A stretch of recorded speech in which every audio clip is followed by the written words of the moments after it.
Bismillahirrahmanirrahim. Assalamualaikum warahmatullahi wabarakatuh. Alhamdulillahirrabbilalamin. Wassalatu wassalamu ala asrofil anbiya'i wal mursalin Sayyidina wa maulana Muhammadin wa ala alihi wa sahbihi ajma'in amma ba'du.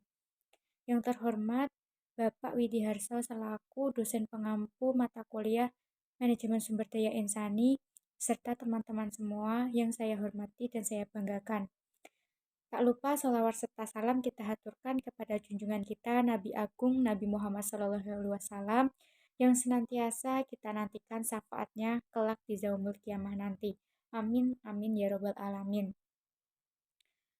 Alhamdulillahirrahmanirrahim, pada pertemuan kali ini dapat dilaksanakan secara online. Semoga dalam presentasi pada kali ini berjalan dengan lancar. Baik, kami perwakilan dari kelompok 13 akan mempresentasikan hasil diskusi mengenai pengembangan sumber daya insani global. Perkenankanlah saya Erlina Dia Armada dan rekan saya Adelia Indira Cahyani. Baik teman-teman, untuk materi yang pertama akan saya sampaikan mengenai apa sih pengertian dari manajemen sumber daya insani secara global.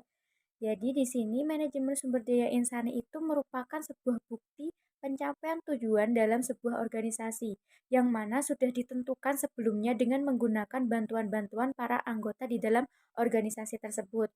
Kemudian manajemen global ini merupakan sebuah kinerja daripada aktivitas-aktivitas manajemen yang melewati batas-batas secara nasional. Nah, jadi manajemen sumber daya insani secara global ini adalah penggunaan sumber daya global untuk mencapai tujuan organisasi tanpa memandang batas geografis. Selanjutnya mengenai fungsi manajemen sumber daya insani ini secara global. Dalam fungsi ini terdapat 5 fungsi dasar atau proses manajemen yang dilakukan oleh semua manajer. Fungsi tersebut adalah sebuah perencanaan, pengorganisasian, penyusunan staf, kepemimpinan, dan pengendalian aktivitas spesifik yang terlibat dalam sebuah organisasi. Yang pertama yaitu ada perencanaan. Perencanaan di sini yaitu menentukan sasaran dan standar-standar yang seperti membuat aturan prosedur, menyusun rencana-rencana, dan melakukan peramalan. Yang kedua adalah pengorganisasian, yang mana memberikan tugas spesifik kepada setiap bawahan, membuat divisi-divisi mendelegasikan sebuah wewenang kepada bawahannya. Kemudian membawa jalur wewenang dan komunikasi ini, kemudian mengkoordinasi pekerjaan yang ada di bawahnya. Yang ketiga ada penyusunan staf. Dalam penyusunan staf ini menentukan tipe yang harus dipekerjakan, seperti merekrut calon karyawan. Kemudian yang keempat adalah kepemimpinan, yang mana kepemimpinan ini akan mendorong orang lain untuk menyelesaikan sebuah pekerjaannya, mempertahankan semangat kerjanya, serta dapat memotivasi bawahannya. Kemudian yang kelima ada pengendalian, yang mana fungsi ini dapat menetapkan standar seperti kuota penjualan, standar kualitas, dan tingkat produksi, serta memeriksa ataupun melihat bagaimana prestasi yang dicapai dibandingkan dengan standar-standar yang sudah ditetapkan, melakukan koreksi jika koreksi tersebut dibutuhkan di dalam manajemen global. Baik, selanjutnya adalah mengenai sasaran dan pengembangan manajemen sumber daya insan ini secara global. Bagaimana sih sasaran pelatihan dan pengembangan sumber daya manajemen ini dalam secara global? Itu ada beberapa tahap. Yang pertama itu meningkatkan produktivitas, yang mana dalam melakukan sebuah pelatihan itu dapat meningkatkan performa kerja pada posisi jabatan yang sekarang diamanahi. Yang kedua yaitu meningkatkan mutu kerja. Dalam peningkatan mutu kerja ini baik bisa secara kualitas maupun kuantitas. Kemudian ya meningkatkan ketetapan dalam perencanaan SDM. Contohnya seperti pelatihan yang baik itu bisa mempersiapkan sebuah tenaga kerja yang siap untuk ditempatkan dimanapun di suatu masa yang datang. Jadi apabila ada sebuah lowongan pekerjaan akan secara mudah diisi oleh tenaga-tenaga di dalam sebuah perusahaan itu sendiri. Kemudian meningkatkan moral kerja. Jadi moral kerja ini sangat penting di dalam sebuah perusahaan. Apabila perusahaan menyelenggarakan program pelatihan yang tepat, maka iklim dan suasana organisasi pada umumnya akan menjadi lebih baik. Dengan iklim kerja yang sehat, maka moral kerja juga akan bertambah secara meningkat. Kemudian ada menjaga kesehatan dan keselamatan. Dalam suatu pelatihan yang tepat dapat membantu seseorang itu menghindari timbulnya kecelakaan-kecelakaan akibat kerja. Kemudian yang keenam ada menunjang pertumbuhan pribadi, yang mana dalam menunjang pertumbuhan pribadi ini dimaksudkan bahwa program pelatihan yang tepat sebenarnya memberikan keuntungan kedua belah pihak. Jadi tidak satu pihak saja yang merasa diuntungkan, tetapi kedua belah pihak juga merasakan keuntungannya, yaitu perusahaan dan tenaga kerja itu sendiri. Selanjutnya mengenai globalisasi dalam manajemen sumber daya insani. Jadi sumber daya manusia atau sumber daya insani ini merupakan salah satu faktor kunci dalam persaingan global, yaitu bagaimana dapat menciptakan sebuah SDM yang berkualitas dan memiliki keterampilan yang unggul, serta dapat berdaya saing tinggi dalam persaingan global yang selama ini sering diabaikan. Bahwasanya globalisasi yang sudah pasti dihadapi oleh bangsa Indonesia ini menuntut adanya efisiensi dan daya saing dalam dunia usaha. Kemudian dalam globalisasi juga menyangkut hubungan interregional dan internasional akan terjadi persaingan antar negara. Globalisasi manajemen sumber daya ini merupakan sebuah proses kesetaraan dan penyiapan tenaga kerja yang dapat bersaing dalam ukuran secara global, serta dapat dijadikan sebagai standar sumber daya manusia. Apa saja sih faktor-faktor yang mempengaruhi globalisasi manajemen sumber daya manusia ini? Seperti politik, hukum, ekonomi, kebudayaan, dan pengaruh di atas maka akan tumbuh. Yang pertama itu adanya organisasi global, yang kedua itu adanya perusahaan multinasional, yang ketiga itu impor dan ekspor. Kemudian bagaimana langkah-langkah dalam melakukan sebuah globalisasi? Jadi teman-teman, untuk memulai kegiatan global, itu perusahaan dianjurkan mengambil 4 langkah. Yang pertama itu mengamati situasi global. Dalam pengamatan ini meliputi membaca jurnal dan laporan-laporan paten serta sumber-sumber bacaan lain yang dapat dipertanggungjawabkan. Selain itu juga bertemu dengan orang-orang dalam konversi dan seminar teknik ilmiah. Yang kedua, yaitu membina hubungan dengan perguruan tinggi dan organisasi riset. Bahwasanya perusahaan akan aktif dalam litbang mancanegara, seringkali mempunyai proyek-proyek kerja bersama akademik-akademik asing dan ada kalanya dapat mengikuti kesempatan untuk berkonsultasi dengan mereka. Yang ketiga yaitu meningkatkan ketepatan global perusahaan, yang mana cara ini lazim digunakan perusahaan untuk menarik perhatian global adalah ikut berperan serta dalam pameran-pameran dagang, mengedarkan brosur tentang produk dan hasil temuan mereka, serta dapat mengundang konsultasi ahli gizi. Yang kemudian yang keempat yaitu menyelenggarakan proyek riset kerjasama. Dalam beberapa perusahaan melibatkan dalam sebuah proyek riset bersama dengan perusahaan asing, yang mana tujuannya guna untuk memperluas kontak ataupun relasi mereka serta mengurangi pengeluaran, yaitu mengurangi resiko di pihak masing-masing mitra ataupun mencegah masuknya pesaing ke pasar mereka.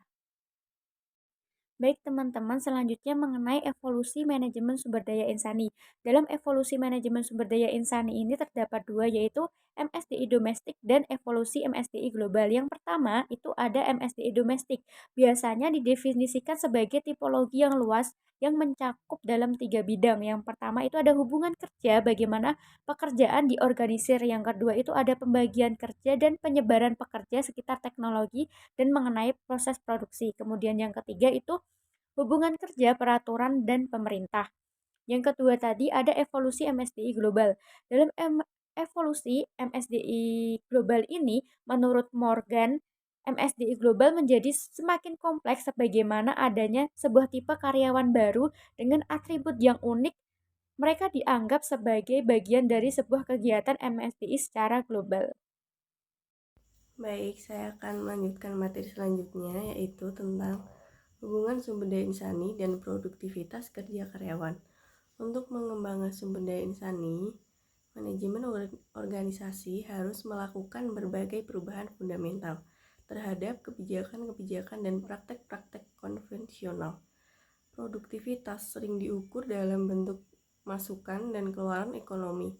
Produktivitas dapat meningkatkan kepuasan kerja, mendorong terjadinya penyederhanaan kerja, meningkatkan keterpaduan dan spesialisasi kerja. Meningkatnya produktivitas di samping memberikan kepuasan kerja kepada para individu atau kelompok, mendorong motivasi mereka untuk mengubah desain kerja yang lebih baik lagi. Yang selanjutnya yaitu faktor-faktor yang mempengaruhi manajemen sumber daya insani global. Yang pertama ada faktor hukum dan politik. Sifat dan stabilitas sistem politik berbeda antara satu negara dengan negara yang lain.